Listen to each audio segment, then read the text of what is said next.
The treatment of bronchial asthma today can be summarized as follows.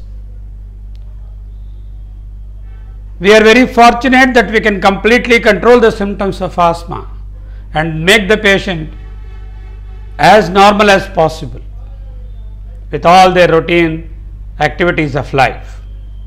Remember, majority of the asthmatics are treatable by general physicians. We do not need to be chest specialists to handle cases of asthma.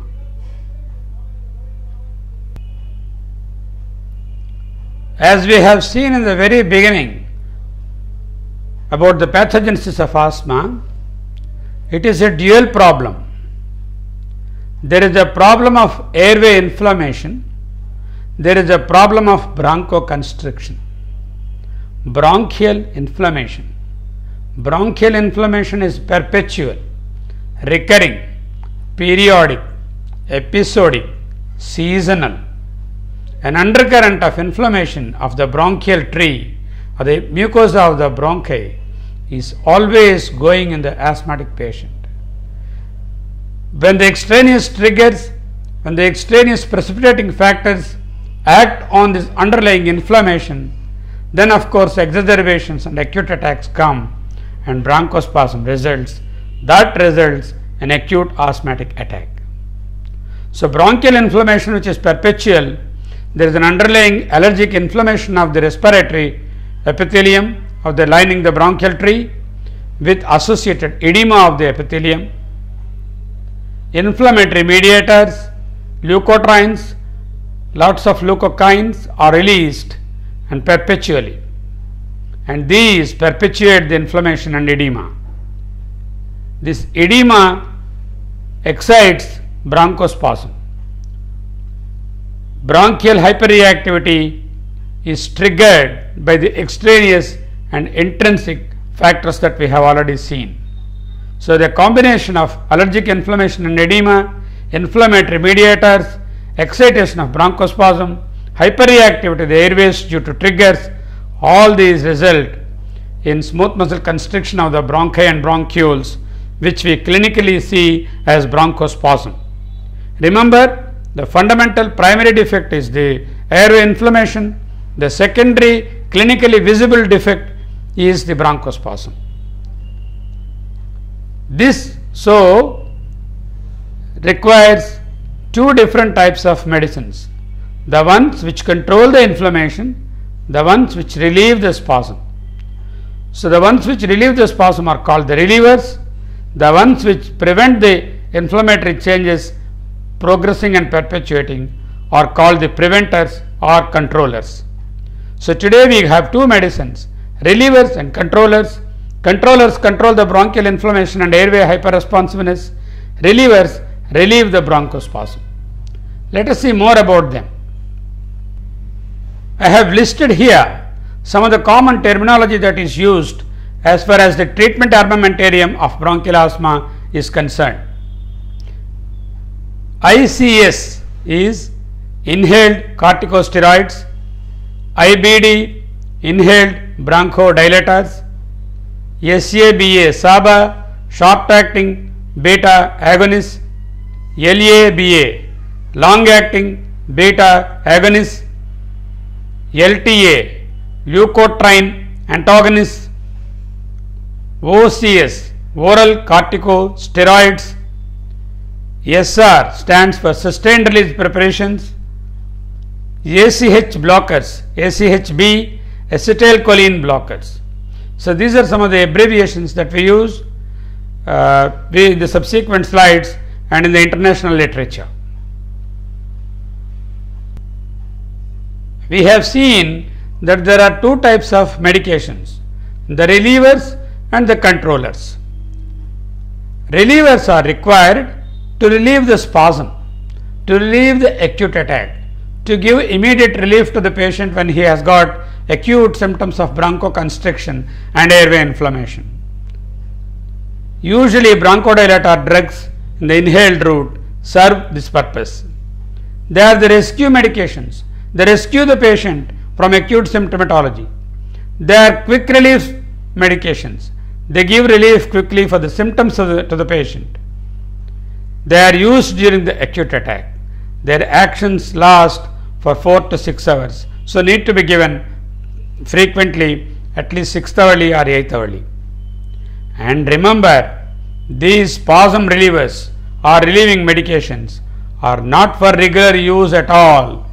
They have to be used only when the patient has got acute spasm, acute symptoms of asthma. So reliever medications are bronchodilator drugs. They are rescue medications. They relieve the symptoms. They are used during acute attacks. Their action lasts for 4 to 6 hours.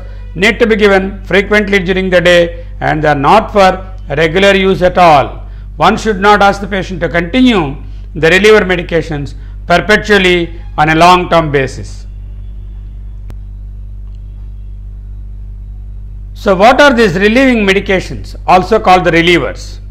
We can see here there are 5 classes of drugs. The first one is rapid acting inhaled beta 2 agonists. Beta 2 receptors are the smooth muscle receptors in the bronchial tree. So when you stimulate the beta 2 receptors using an agonist, there will be bronchodilation. So these are otherwise known as short acting bronchodilators. The best examples being salbutamol and levosalbutamol. These are also called the SABA, short acting beta agonists. Then you have got anticholinergics, which will interfere with the cholinergic pathway and relieve the symptoms. 2 drugs are available, ipratropium and tiotropium. Ipratropium and tiotropium act by blocking the cholinergic impulses to the bronchial muscle, thereby dilating the bronchi. They are in a way bronchodilator medications from a different pathway.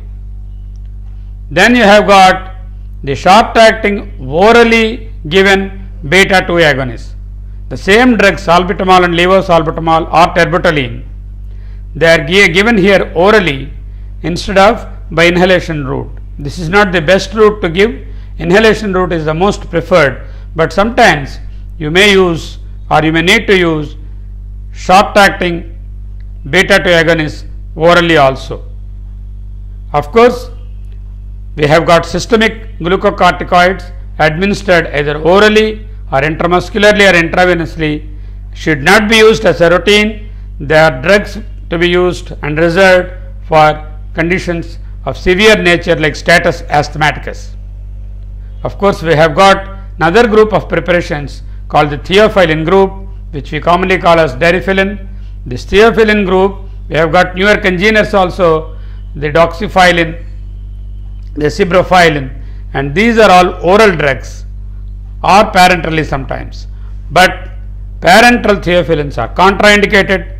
The evidence for use of oral theophylline is weak. The evidence is C, whereas the evidence for the other drugs like SABAs, anticholinergics and other things are evidence A. So theophylline are not that good medications as relievers. Nonetheless, they are there in the armamentarium as one of the last resorts.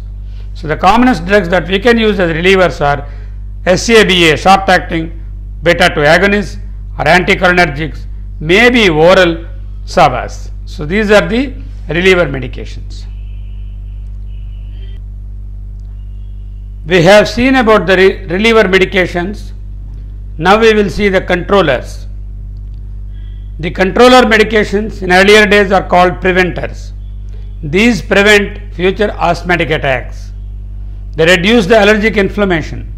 They reduce the inflammatory mediators. They reduce the bronchial hyperresponsiveness. They are for long-term control of the asthma. They prevent airway remodeling. They have to be given on a long-term basis for a regular use, whether the patient is well or ill. They are not rescue medications. They are not short-term medications. They have to be given on a regular basis. So their main role is in reducing allergic inflammation, thereby reducing the mediators, thereby reducing the bronchial hyperreactivity and thus controlling bronchospasm and prevention of bronchial hyperreactivity and acute attacks. So the prevent airway remodeling, they have to be given on a regular basis whether the patient is well or ill, unlike the reliever medications which have to be given only during acute attacks for short periods of time. What are the various drugs we have in our armamentarium to treat a patient of bronchial asthma? Corticosteroids, prednisolone, betamethasone, beclomethasone, budesonide, fluticasone, mometasone, many other newer corticosteroids. Remember, systemic corticosteroids are not the choice. It's only the inhaled corticosteroids that are of choice. Long-acting beta-2 agonists, also called LABA, long-acting beta-2 agonists are bambuterol, salmeterol, formoterol, and things like that. Anti-leukotriene drugs. Anti-leukotriene drugs are modulators of inflammation. They reduce the leukotriene activity, and then so much so they reduce the inflammatory mediators. They reduce the bronchial hyperreactivity. Montelukast, Gefirlukast, Pranlukast are the three drugs under this category. You have the xanthines, time-old preparations, theophylline group, SR preparations. We will come to the use of them a little later, but they are not very useful in today's management of asthma. Nonetheless, for completion's sake, we have listed them here. There are other drugs called the mast cell stabilizers. We know that mast cells are one of the important mediators in bronchial inflammation, which secrete several vasokines, and mast cell stabilizers like sodium chromoglycate, nadochromyl sodium, ketotifen, cetirizine may be useful in some cases of asthma. Of course, combination drugs like salmeterol and fluticasone, formoterol and budesonide, salbutamol and beclomethasone, that is a combination of beta stimulant along with a steroid in the inhalation form. These are the several drugs that we have, and how to use them, how to step up or step down the therapy will be the context of the next slides. There are certain new approaches that are developing in the field of asthma treatment. Omalizumab injection. What is omalizumab? Omalizumab is a monoclonal antibody against the immunoglobulin G. We know in asthma there is innate atopy, there is increase in the immunoglobulin E levels. This omalizumab is an antibody directed against the immunoglobulin G, so it is an anti-IgE antibody which blocks the action of immunoglobulin E, so much so reduces immunologically mediated airway inflammation. Monoclonal antibody which to block the allergic antibody of the IgE. So it is a blocking antibody to the IgE. IgE is the IgE acts as the antigen. This antibody blocks the IgE action, so much so it blocks the inflammation, particularly the immune mediated inflammation. Immune mediated inflammation is again triggered through vasokines. So this particular drug is not yet available, but it will be available in the course of time. As per the GINA report of December 2006, please remember, if our patient uses reliever medication every day or even more often than 3 or 4 times a week, preventer medication must be added to the treatment plan and the reliever medication has to be gradually withdrawn. So the idea is you control the patient's symptoms using reliever medication and add the preventer, slowly withdraw the reliever, continue the patient on the preventer or the controller medication, so much so his airway inflammation is under control and future attacks are prevented.